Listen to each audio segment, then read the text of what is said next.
Welcome to One Word a Day. I'm Sophie, your pilot into the universe of Chinese. Today's expression or character, supposedly from that Paleolithic age, is shell. Like, what's the special about a shell? Like, shellfish or seashell? What's so special?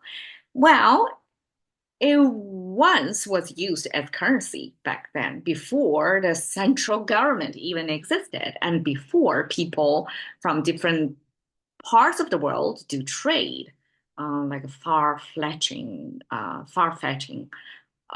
parts of the world do trade, right? So that commonly accepted format of things can be found on Earth, but not so easily found. And this seashell used to hold that function.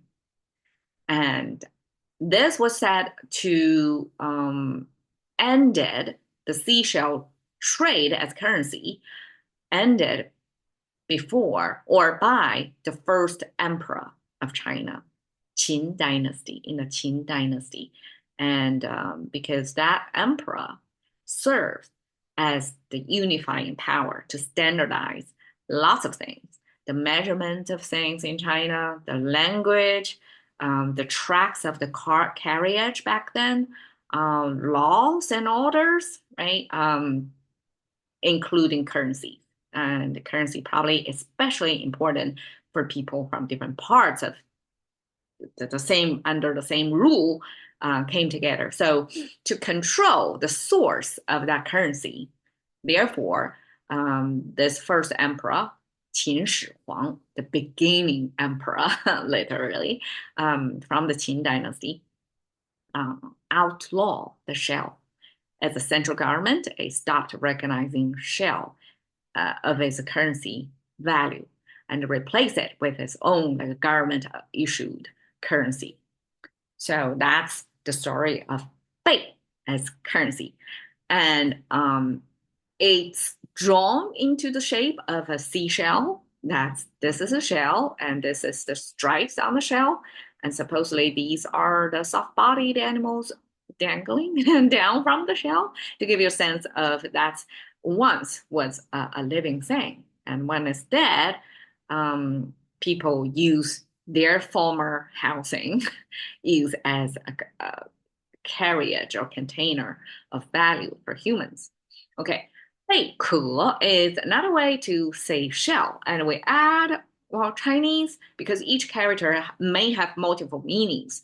So oftentimes the Chinese to pin down the meanings by have at least two characters paired with one another so that they lock in to the name. So both of them, when they overlap on some meaning, then that's the definitive meaning of that. Just by a singular of that one character, it cannot be pinned down. It depends, it's context, heavily context dependent character. So without context, we couldn't figure out the exact meaning. So now we put two of them together. Each other would be, I mean, each would serve as each other's context. So in that way, it's not contactless anymore. And then that's the locking system. When we have bei and ke together, both of them mean seashells. And then when they pair together, you know for sure it means nothing but the literal seashells. And I have to translate it because there are two different characters, and I cannot say shell shell. It looks weird. So I shellfish and shell. Okay. 宝贝, treasure shell. Okay, 宝 simply means your personally hoarded, uh, treasurable things under your roof. So basically, this is your shelter, right? Your roof, your shelter, and then underneath it is some things of value to you. So that's your treasure. I mean, one's trash can be another man's treasure, right? So this treasure and the trash is totally up to your personal value system. Of course, there are commonly treasured things like right now, US currency, possibly Bitcoin, and still so gold and all other kinds of investable things that could be considered as treasure until one day they may become trash. We don't exactly know.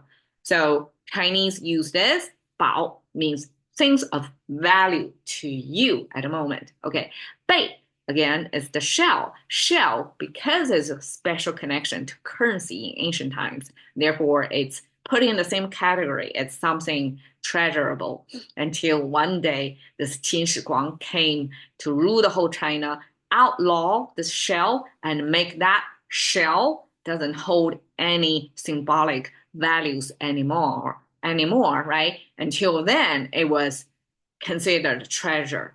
So 宝贝, same as 贝壳, it's mutual contextually locking the meaning of something of value to you until the shell is no longer valuable. Okay, 贝多芬, shell, multiply, fragrant. You could say, okay, seashell shouldn't smell that good. But why Chinese put this three together? It's a sound translation. It has nothing to do with seashells or multiply or frequent. It's simply some translator when encounter this foreigner's name, foreigners, okay, in this case, it's a German composer, just by 贝多芬. Can you tell? It's Chinese Beethoven translation.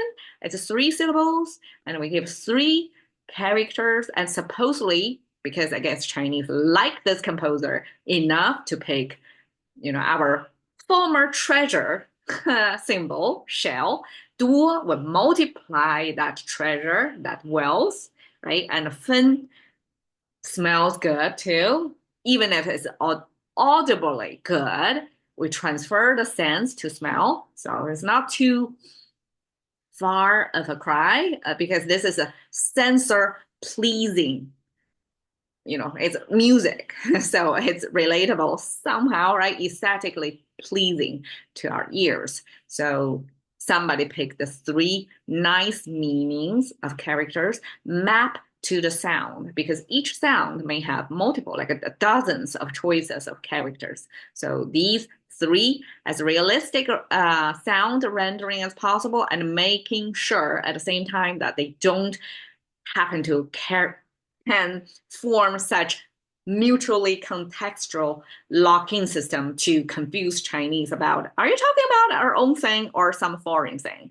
There is no sense of shell multiply frequent to make any thematic meaning to Chinese. Therefore, we can safely put these three together, and the first timers see this will know this is not one of us. This is something translated by sound, and that's Beethoven.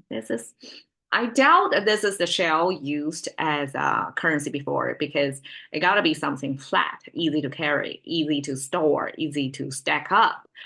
So seashell, again, that's so yesterday we talked about spear, right? That's one way one clan deal with another, by fight, by kill. And this is another way of one clan can deal with another by doing trade, make a deal. And there we go. That's